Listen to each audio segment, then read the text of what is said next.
আসলে কে কার প্রতারণার খপ্পরে? ধন্যবাদ সবাইকে, শুভেচ্ছা।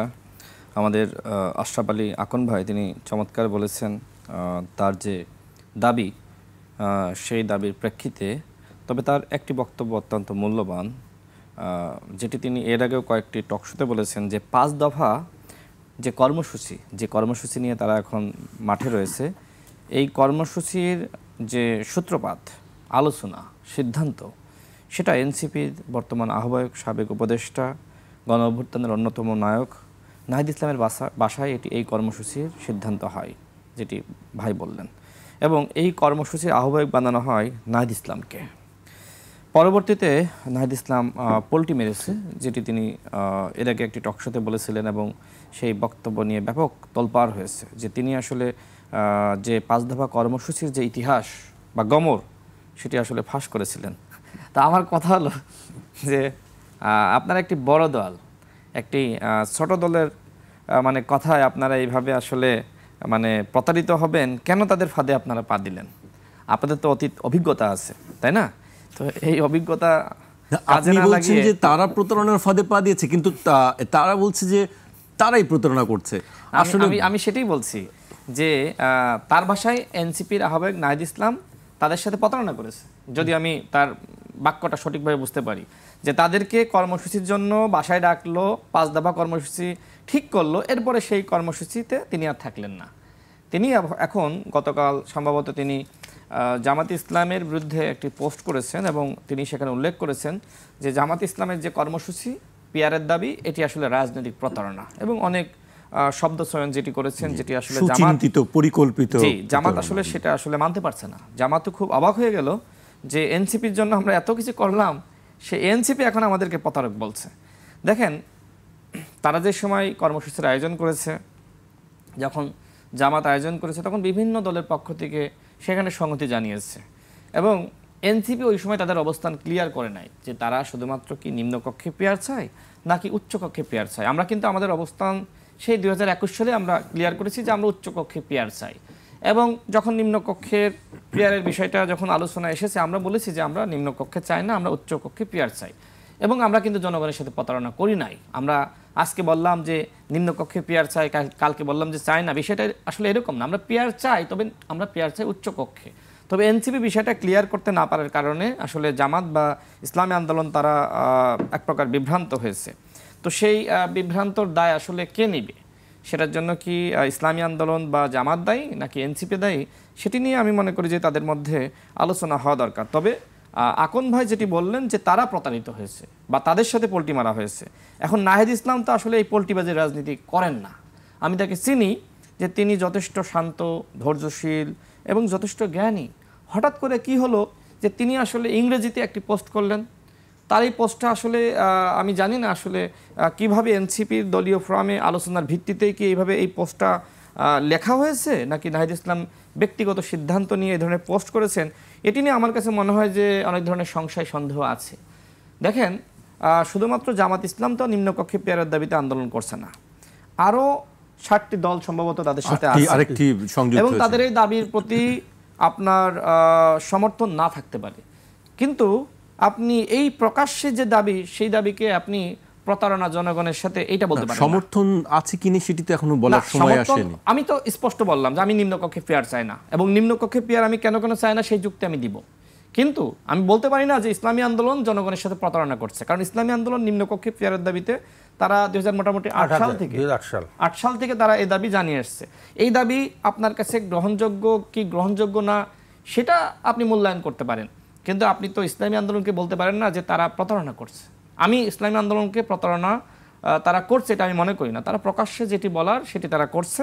হ্যাঁ, আমি তাদের দাবির সাথে সম্মত নাই হতে পারি, আমি তাদের কথা আমার কাছে ভালো নাই লাগতে পারে, কিন্তু আমি ইসলামী আন্দোলনকে তারা প্রতারণা করছে এটা আমি মনে করি না। দেখেন, আরেকটি জিনিস বলি, আমি অনেকগুলো টকশোতে স্পষ্ট করেছি, সেটি হলো যে এই যে আমাদের সরকার ঐক্যমত কমিশনে আমরা দেখলাম যে এনসিপি, বিএনপি, জামাত তাদের 3 জন করে মানে খুব কাছাকাছি বসায় এবং সামনে বসায়, আর অন্য দলগুলোর 1 জন করে সামনে বসায়। এমনকি যখন ঐক্যমত কমিশনের গুরুত্বপূর্ণ বৈঠক হয়, যেখানে প্রধান উপদেষ্টা আসেন, যেখানে অন্য অন্য উপদেষ্টা আসেন, তখন এনসিপি 3 জন, বিএনপি 3 জন, জামাতের 3 জন, আর ইসলামী আন্দোলন তো বাংলাদেশে এই মুহূর্তে আমি যতটুকু জানি তাদের সাংগঠনিক কাঠামো যদি বিশ্লেষণ করি তাহলে কিন্তু জামাতের পরে তাদের অবস্থান, বিএনপি, জামাত, ইসলামী আন্দোলন, যদি আমি সঠিক বিশ্লেষণটা করতে পারি, আমার কাছে মনে হয়েছে তাদের এরকম জনবল বা সাংগঠনিক সক্ষমতা আছে। সেই দলকে জাতিসংঘে নিয়ে যাওয়া হলো না। কাকে নিয়ে যাওয়া হলো? এনসিপিকে 3 নম্বর দল হিসেবে। আবার আমি দেখি যে এনসিপির এমন এমন নেতারা ঐক্যমত কমিশনে মানে আসে যারা আসলে আপনার মনে হয় যে আমাদের আকন ভাইয়ের ছাত্রর মতন। এখন আকন ভাই পিছনে বসে আর তাকে সামনে বসিয়ে দেয়। এমনকি বক্তব্যের সময় আমি এটিও দেখেছি যে মাহমুদুর রহমান মান্না ভাই এত বড় নেতা, সেই নেতাকে এনসিপির একজন মানে যাকে আমরা বিপ্লবের সময়ও চিনতাম না, দেখি নাই, সেই নেতা মাহমুদুর রহমান মান্না ভাই থেকে বেশি মূল্যায়ন পায়। আমি তো অবাক হয়ে যাই। যেখানে স্বয়ং আমাদের প্রফেসর আলী রিয়াজ স্যার তিনিও কিন্তু এই মাহমুদুর রহমান মান্না ভাইয়ের যে প্যানেল, সেই প্যানেল থেকে নির্বাচন করেছেন। তিনি সম্ভবত সাহিত্য বিষয়ক সম্পাদক ছিলেন ডাকসুর, আর মান্না ভাই ছিলেন ওই ডাকসুর ভিপি। তার মানে মান্না ভাইয়ের যে অবস্থান সেটা তো আমরা বুঝতে পারি। কারণ আপনি যখন ঐক্যমত কমিশনে মান্না ভাইয়ের ছেলের বয়সী একজন নেতা মানে নেতাকে আপনি যখন মান্না ভাইয়ের সামনে বসান, এই জিনিসটা বিব্রতকর না? ঠিক রাজনীতিতে এই ধরনের বিব্রতকর বিভিন্ন পরিস্থিতি এই সরকার সৃষ্টি করেছে। যেমন 3টা দলকে তারা জাতিসংঘ সফরে নিয়ে গেছে, জামাত, বিএনপি, এনসিপি। ইসলামী আন্দোলনের যে অবস্থান, আমি মনে করি তার 10 ভাগের 1 ভাগ অবস্থানও এনসিপির এখনো পর্যন্ত সারা দেশে তৈরি হয়নি, যদি আমি সঠিক মূল্যায়নটা করে থাকি। আমার কাছে মনে হয়, আমার একজন অবজারভার হিসেবে যে মূল্যায়ন, যে ইসলামী আন্দোলনের 10 ভাগের 1 ভাগও এখন এনসিপিও সেই অবস্থানটা তৈরি করতে পারে নাই। সেই ইসলামী আন্দোলনকে বাদ দিয়ে জাতিসংঘে এনসিপিকে নিয়ে যাওয়া হলো। অর্থাৎ বৈষম্য দূর করা যে সরকারের দায়িত্ব ছিল, সেই সরকার পদে পদে এরকম বৈষম্য সৃষ্টি করেছে। যে সরকার এই এনসিপিকে এত গুরুত্ব দিল, সেই এনসিপি এখন সরকারের বুকে তারা ছুরি মারতেছে। কিভাবে? বলছে যে এই উপদেষ্টা পরিষদে যারা রয়েছে তারা নাকি সেফ এক্সিট নিতে চায়। একটি দলের সাথে নাকি লিয়াজু করেছে। দলটা কি? সেই দলটা কি এনসিপি, নাকি সেই দলটা বিএনপি, নাকি গণ অধিকার পরিষদ, নাকি জামাত? অবস্থান কিন্তু ক্লিয়ার করে না। দেখেন, আমরা যতটুকু জানি যে এই সরকার কিন্তু এনসিপির পরামর্শেই গঠিত হয়েছে। এই এনসিপির বর্তমান আহ্বায়ক তিনি কিন্তু ঢাকা বিশ্ববিদ্যালয়ের সাংবাদিক সমিতিতে তিনি একটি প্রেস ব্রিফিং করেছিলেন 8 আগস্ট শপথ নেওয়ার আগে, এবং তিনি প্রেস ব্রিফিং করে বলেছিলেন যে বৈষম্যবিরোধী ছাত্র আন্দোলনের 6 সদস্যের লিয়াজু কমিটি, এই লিয়াজু কমিটির পরামর্শেই অন্তর্বর্তীকালীন সরকারের উপদেষ্টা পরিষদ গঠিত হয়েছে। তার মানে কি? তার মানে এই যে সরকার, এই সরকারের সাথে এনসিপির লিয়াজু আছে। কিভাবে লিয়াজু আছে একটু বিশ্লেষণ করি। এনসিপি দলটা কিভাবে গঠিত হয়েছে? বৈষম্যবিরোধী ছাত্র আন্দোলনের সমন্বয়ে এবং জাতীয় নাগরিক মানে কমিটি ছিল এই সময় সম্ভবত নাম, জাতীয় নাগরিক কমিটি, এই দুটা সংগঠনের সমন্বয়ে। তার মানে ওইদিকে বৈষম্যবিরোধী ছাত্র আন্দোলনের যে লিয়াজু কমিটি, সেই লিয়াজু কমিটির 6 জন, তাদের পরামর্শে সরকার গঠিত হয়েছে। পরবর্তীতে এই বৈষম্যবিরোধী ছাত্র আন্দোলন এবং জাতীয় নাগরিক কমিটি, সেই কমিটির সমন্বয়ে নাগরিক পার্টি গঠিত হয়েছে এনসিপি। তার মানে কি? এই সরকারের সাথে যদি লিয়াজু কারুর থাকে, সেটা কাদের আছে? এনসিপির আছে। কিন্তু এনসিপি এখন বলছে যে এই সরকার অন্য একটা দলের সাথে লিয়াজু করেছে।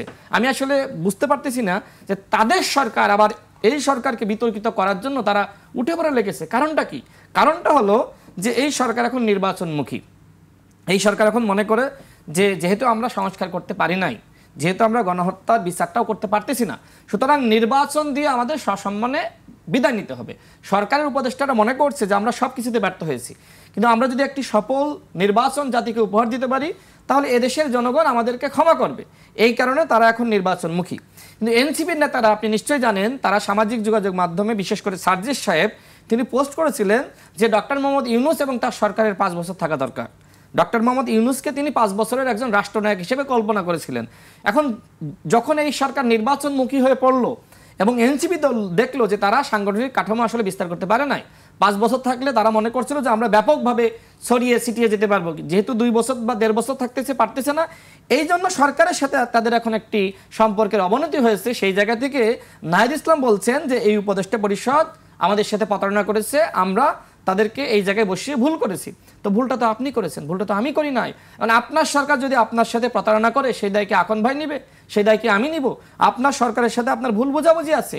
এই ভুল বোঝাবুঝির জায়গা থেকে আপনি জুলাই জাতীয় সনদে আপনি স্বাক্ষর করেন নাই।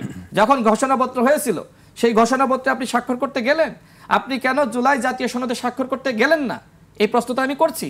এখন কথা হলো যে তারা মনে করেছিল যে হয়তো জামাত ইসলাম, ইসলামী আন্দোলন বাংলাদেশ সহ হয়তো এই 8টি দল জুলাই জাতীয় সনদে স্বাক্ষর করবে না, যেহেতু জামাতের সেক্রেটারি জেনারেল তিনি বলেছিলেন মানে স্বাক্ষর করার আগের দিন যে নিম্নকক্ষে পিয়ারের দাবি বাস্তবায়িত না হলে আমরা জুলাই সনদে স্বাক্ষর করব না।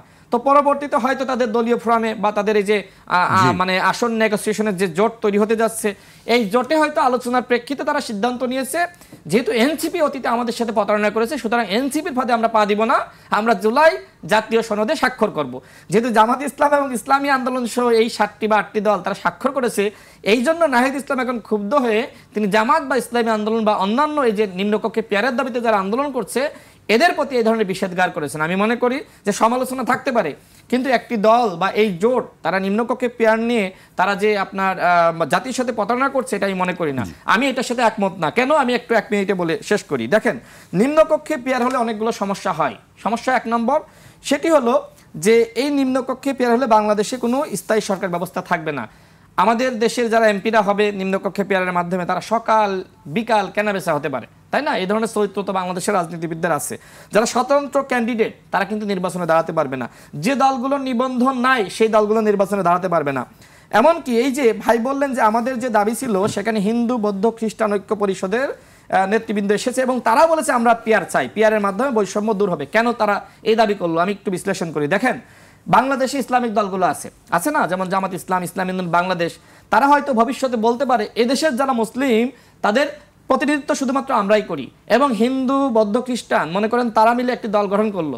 এরপরে তারা বলল যে এদেশের যারা সংখ্যালঘু সম্প্রদায় রয়েছে আমরা তাদের প্রতিনিধিত্ব করি, আমাদেরকে আপনারা ভোট দেন। তখন কি হবে, একদিকে ইসলাম, অন্যদিকে আপনার মানে হিন্দু ধর্ম, খ্রিস্টান বৌদ্ধ খ্রিস্টান ধর্মীয় সংঘাত লাগতে পারে। এবং এই যে পাহাড়কে নিয়ে এক ধরনের চক্রান্ত কিন্তু ভারতের রয়েছে। তখন পাহাড়ের বিভিন্ন সম্প্রদায় তারাও বলল যে আমরা একটি দল গঠন করতে চাই, যারা মুসলিম তারা করেছে, হিন্দুরা করেছে, বৌদ্ধ খ্রিস্টানরা করেছে, আমরা কেন করব না?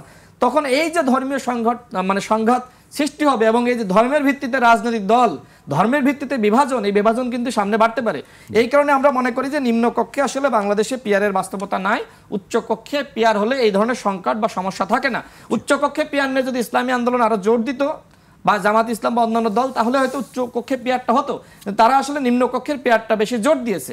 ভাইয়ের বক্তব্য শুনে আমার কাছে মনে হলো তিনি হয়তো বলার চেষ্টা করছেন যে নিম্ন কক্ষে পেয়ার যদি না হয় তাহলে উচ্চ কক্ষের প্রয়োজন নাই।